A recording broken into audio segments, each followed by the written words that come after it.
मैं आपके भीतर की उस राष्ट्रभक्ति, आपके उस त्याग और तपस्या को विशेष रूप से आज नमन करना चाहता हूं, अभिनंदन करना चाहता हूं। और यही एक बहुत बड़ी ताकत है जो आप देश को दे रहे हैं, और इसलिए आपके इस सामर्थ्य का भी मैं गौरव करता हूं। मैं जब दिल्ली से बार बार इस क्षेत्र में दौरा करने आता था,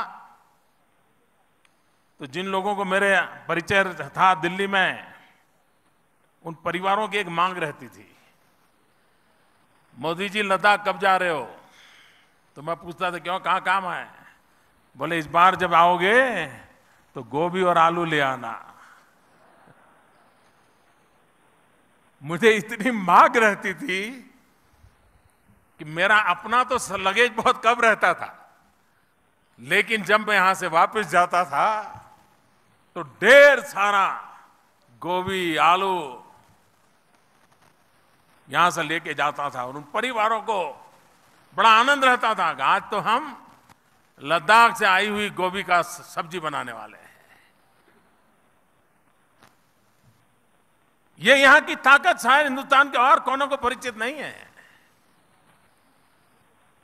जब टूरिस्ट यहां एक बार आता है तो जल्दी उसको जाने का मन नहीं करता है।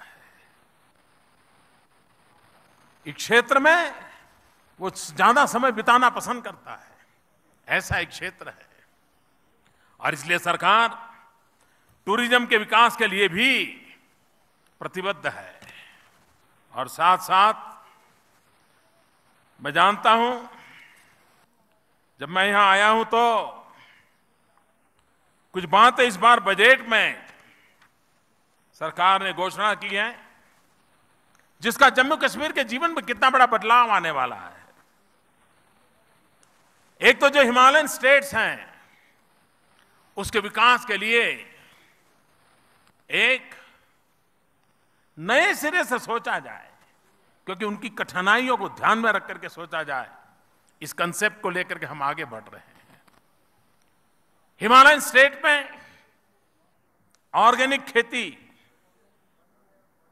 उस पर बल कैसे दिया जाए, और हिमालयन स्टेट्स की ऑर्गेनिक खेती ग्लोबल मार्केट कैसे प्राप्त करे, ताकि यहां का किसान ज्यादा कमाई कर सकें। उसी प्रकार से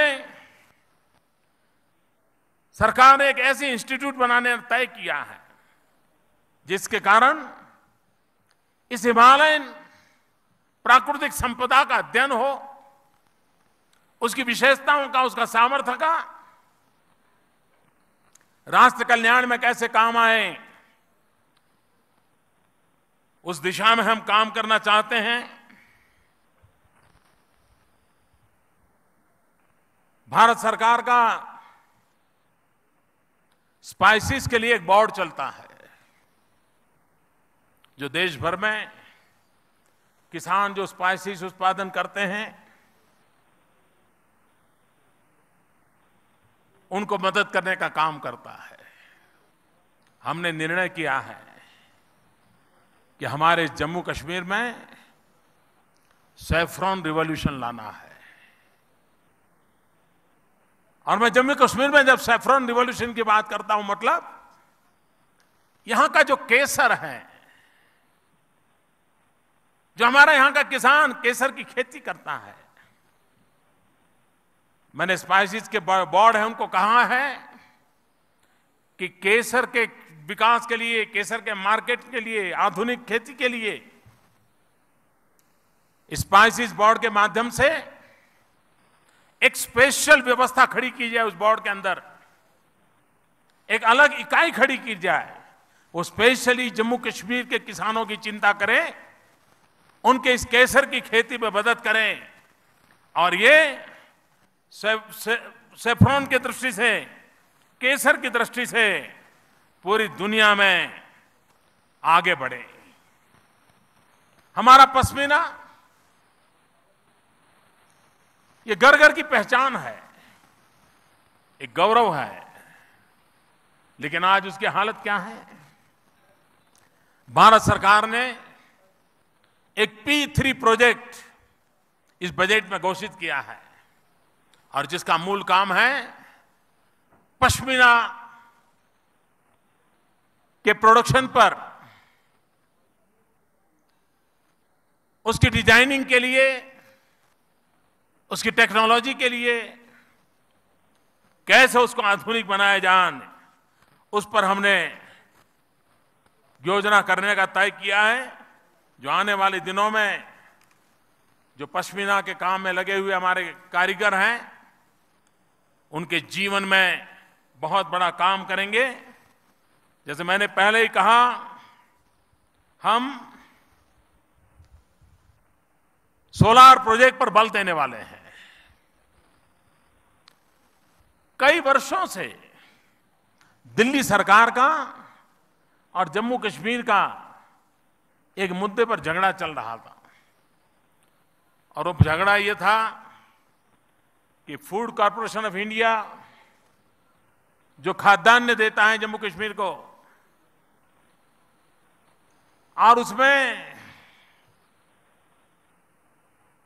कुछ ब्याज की रकम का झगड़ा चल रहा था। भारत सरकार 60 करोड़ रुपए मांगती थी, जम्मू कश्मीर सरकार कहती थी भाई अब ये बहुत हो गया, हम नहीं दे पाएंगे, छोड़ दीजिए।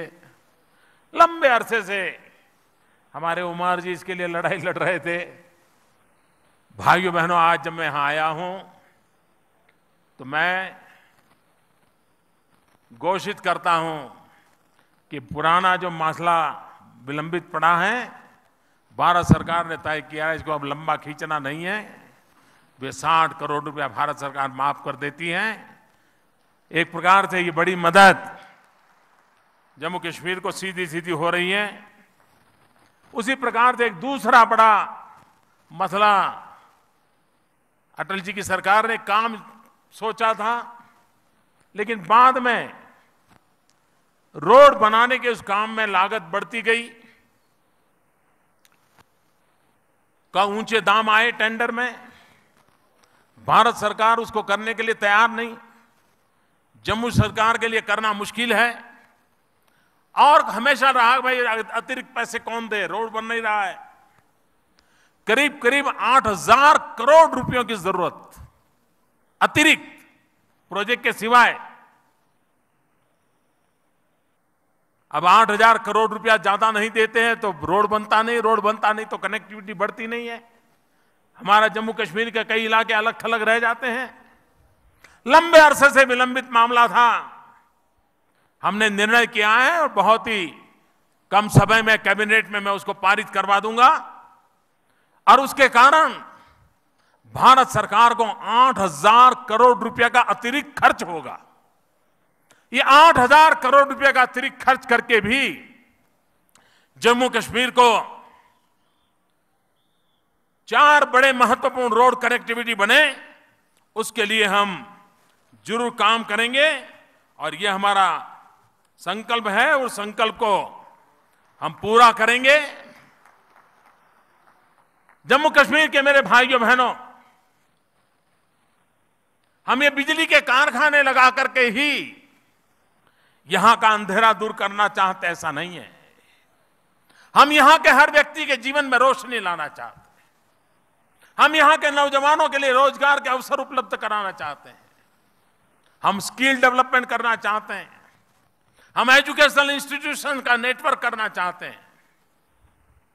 और मैं आपको विश्वास दिलाता हूं, इस धरती के प्रति मेरा लगाव है।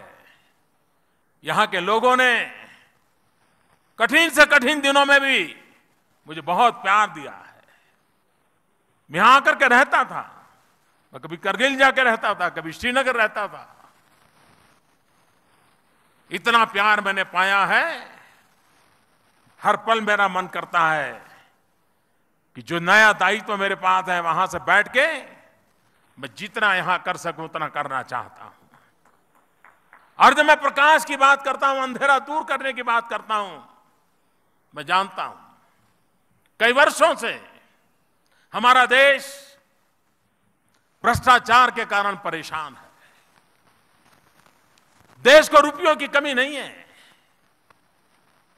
चाहे दिल्ली में बैठी हुई सरकार हो चाहे राज्यों में